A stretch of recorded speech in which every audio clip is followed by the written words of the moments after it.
एक बार लोहे की दुकान में अपने पिता के साथ काम कर रहे एक बालक ने अचानक ही अपने पिता से पूछा, पिताजी, इस दुनिया में मनुष्य की क्या कीमत होती है। पिताजी ने एक छोटे से बच्चे से ऐसा गंभीर सवाल सुनकर हैरान रह गए। फिर वे बोले, बेटा, एक मनुष्य की कीमत आंकना बहुत मुश्किल है, वो तो अनमोल है। बालक बोला, क्या सभी उतने ही कीमती और महत्वपूर्ण हैं? पिताजी बोले, हाँ बेटा। बालक के कुछ समझ में नहीं आया। उसने फिर सवाल किया, तो फिर इस दुनिया में कोई गरीब तो कोई अमीर क्यों है?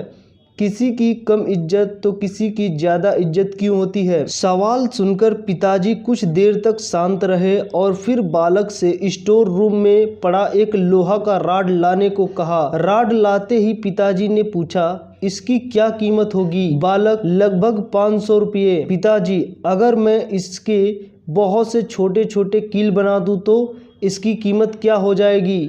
बालक कुछ देर सोचकर बोला, तब तो ये और महंगा बिकेगा, लगभग 2000 रुपये का। पिताजी, अगर मैं इस लोहे से घड़ी के बहुत सारे स्प्रिंग बना दूं तो? बालक कुछ देर सोचता रहा और फिर एकदम से उत्साहित होकर बोला, तब तो इसकी कीमत बहुत ज़्यादा हो जाएगी। पिताजी उसे समझाते हुए बोले, ठीक इसी तरह मनुष्य की कीमत इसमें नहीं है कि अभी वो क्या है, बल्कि इसमें है कि वो अपने आप को क्या बना सकता है। बालक अपने पिता की बात समझ चुका था।